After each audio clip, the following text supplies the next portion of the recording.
On the last day of the Milken Institute Asia Summit, organizers invite the former Prime Minister of Australia, Gillard, to share her take on women in leadership.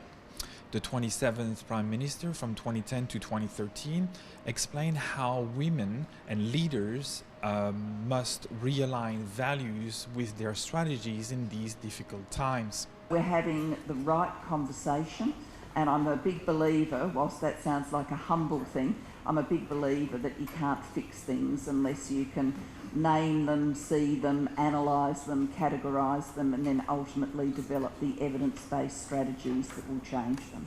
The problem with issues about gender equality, however, is that everybody thinks they know. And in gender equality, I think a lot of people of goodwill have thought that they knew, but they've created a lot of programs that are about for women, about changing women, rather than doing the deep analytical work to say what are the structures in our business that are holding women back, and also what are the stereotypes that are holding women back.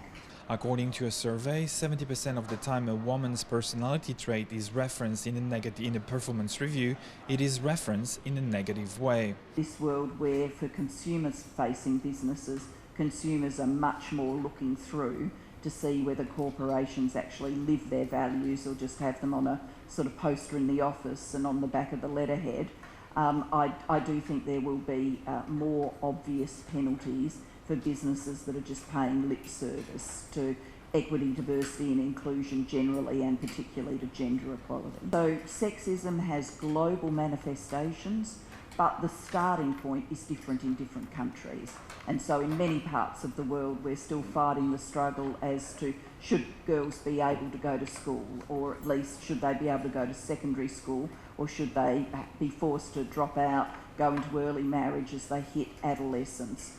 Many parts of the world we're fighting for women's rights to be in the workforce, to control their own property, to choose who they're going to marry, to manage their reproductive choices. To the former Australian official, we need to move beyond those pretty faces with better regulations that help improve women's participation in labour so that women can enjoy a fair start from the beginning. Dimitri Brias in Singapore for TVBS News.